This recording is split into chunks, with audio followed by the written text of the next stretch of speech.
Oliver Twist by Charles Dickens. Chapter 1 Treats of the place where Oliver Twist was born, and of the circumstances attending his birth. Among other public buildings in a certain town, which for many reasons it will be prudent to refrain from mentioning, and to which I will assign no fictitious name, there was one anciently common to most towns, great or small, to wit, a workhouse. And in this workhouse was born, on a day and date which I need not trouble myself to repeat, inasmuch as it can be of no possible consequence to the reader, at this stage of the business at all events, the item of mortality whose name is prefixed to the head of this chapter. For a long time after it was ushered into this world of sorrow and trouble by the parish surgeon, it remained a matter of considerable doubt whether the child would survive to bear any name at all, in which case it is somewhat more than probable that these memoirs would never have appeared, or, if they had, that being comprised within a couple of pages, they would have possessed the inestimable merit of being the most concise and faithful specimen of biography extant in the literature of any age or country. Although I am not disposed to maintain that the being born in a workhouse is in itself the most fortunate and enviable circumstance that can possibly befall a human being, I do mean to say that in this particular instance it was the best thing for Oliver Twist that could by possibility have occurred. The fact is that there was considerable difficulty in inducing Oliver to take upon himself the office of respiration, a troublesome practice, but one which custom has rendered necessary to our easy existence. And for some time he lay gasping on a little flock mattress, rather unequally poised between this world and the next, the balance being decidedly in favour of the latter.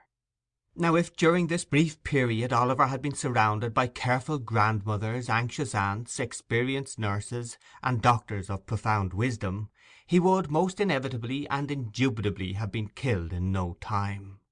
There being nobody by, however, but a pauper old woman, who was rendered rather misty by an unwonted allowance of beer, and a parish surgeon who did such matters by contract, Oliver and nature fought out the point between them.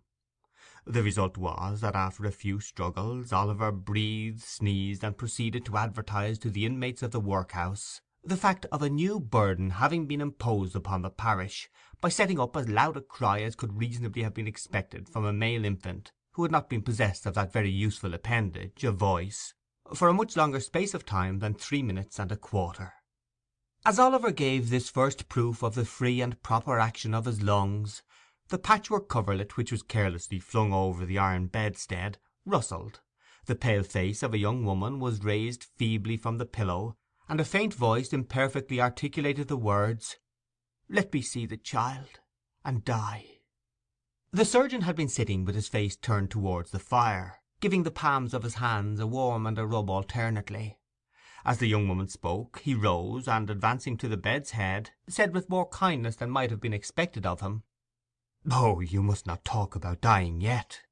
"Lord bless her dear heart, no," interposed the nurse, hastily depositing in her pocket a green glass bottle, the contents of which she had been tasting in a corner with evident satisfaction.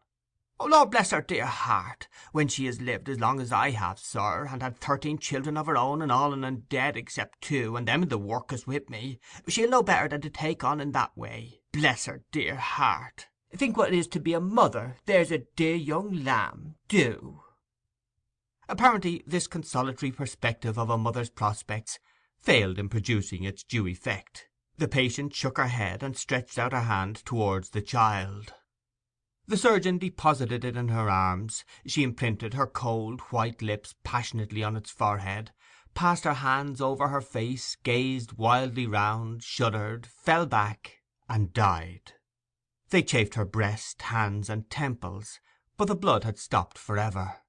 They talked of hope and comfort. They had been strangers too long. "It's all over, Mrs. Thingummy," said the surgeon at last. "Ah, poor dear, so 'tis," said the nurse, picking up the cork of the green bottle, which had fallen out on the pillow as she stooped to take up the child. "Poor dear!"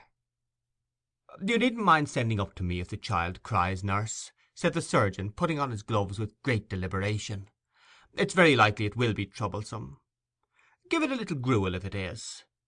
He put on his hat, and, pausing by the bedside on his way to the door, added, She was a good-looking girl, too. Where did she come from?" "She was brought here last night," replied the old woman, "by the overseer's order. She was found lying in the street. She had walked some distance, for her shoes were worn to pieces; but where she came from, or where she was going to, nobody knows." The surgeon leaned over the body and raised the left hand. "The old story," he said, shaking his head. "No wedding ring, I see. Ah, good night." The medical gentleman walked away to dinner, and the nurse, having once more applied herself to the green bottle, sat down on a low chair before the fire and proceeded to dress the infant. What an excellent example of the power of dress young Oliver Twist was! Wrapped in the blanket which had hitherto formed his only covering, he might have been the child of a nobleman or a beggar. It would have been hard for the haughtiest stranger to have assigned him his proper station in society. But now that he was enveloped in the old calico robes which had grown yellow in the same service, he was badged and ticketed, and fell into his place at once: a parish child, the orphan of a workhouse, the humble half-starved drudge, to be cuffed and buffeted through the world, despised by all and pitied by none. Oliver cried lustily. If he could have known that he was an orphan, left to the tender mercies of churchwardens and overseers, perhaps he would have cried the louder. End of chapter 1.